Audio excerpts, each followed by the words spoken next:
Hi everyone, I hope you all are doing alright. The last couple of days I was fighting my way through this leathercraft project about making a natural leather cover for my steering wheel.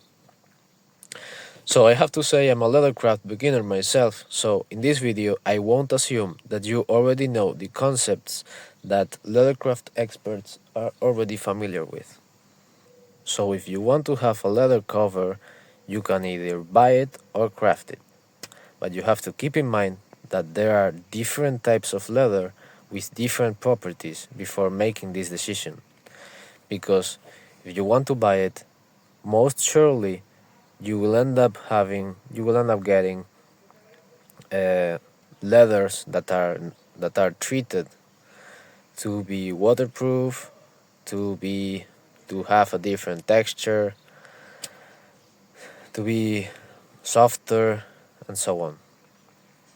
Those are the leathers that come in colors, normally black, that most of the times have a feel like this. They look like this. Sometimes they have these hole patterns and so on.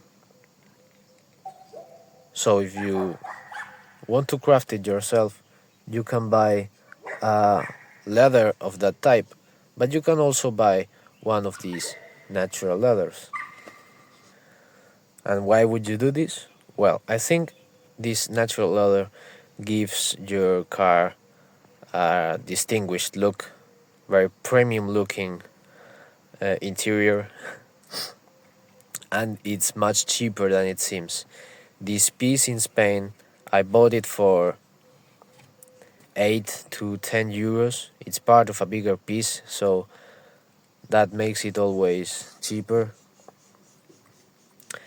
And the expensive part of this is actually crafting it and installing it.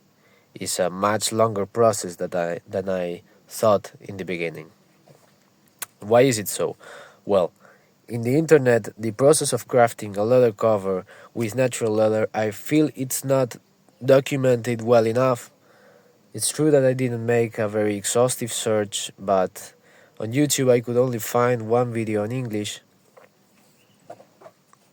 sort of a tutorial, where the measurements you had to get with some sort of metric tape, such as this. It's the perimeter of this ring from here all the way around the perimeter, and also the circumference here. Okay, the circumference, and those two measurements will determine the width and the length of the leather band that you're going to be cutting. The length will be all the length between the stitching lines that you're going to be making in the ends, leaving a little bit of margin here to let it fold. But the problem is that when installing this natural leather piece on the wheel, you have to dampen it. It has to be wet in order to take the shape of your steering wheel. And why is that a problem? That is a problem because natural leather expands when getting wet. And what do I mean with expands? Is that the length that you originally measured becomes larger.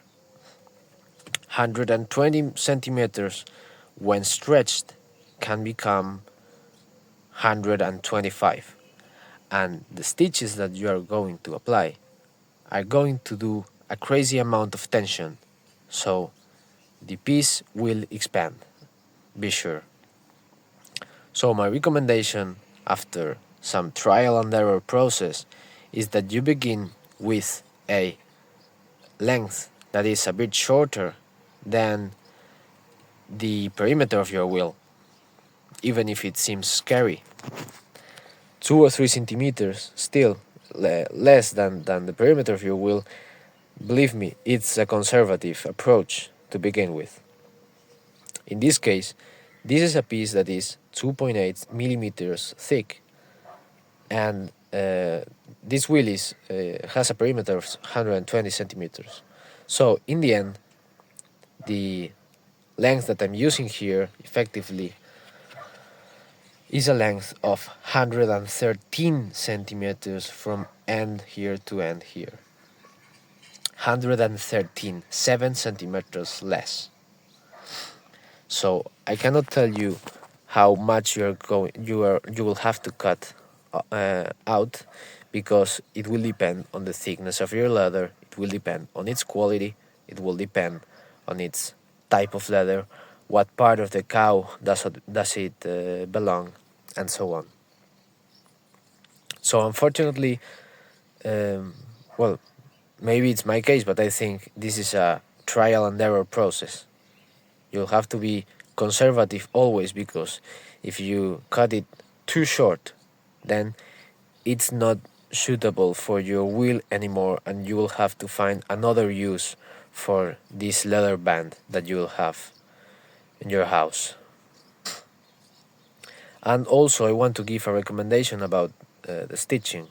So I would begin here, stitching here to here, then stitching this other part here, and in the end, this long part, I would do actually 2 stitches. Here from the middle to the left, and here from the middle to the right. Why? Because I would want to distribute this looseness to the 2 sides. If I have this arm here, this is already stitched, and begin from here all the way around here, all the looseness is going to accumulate on this side, and it will make a bag. And that's not what we want. So as you see, this is quite a simple cover. You can dye it, you can tool it, you can do whatever you want it to in order to decorate it. And this has been all that I wanted to tell you in this video. I wanted to focus on the dimensions that you have to use. So if you are going to begin with a project like this, I wish you luck and hope everything goes alright. And that's everything I wanted to express in this video. Peace.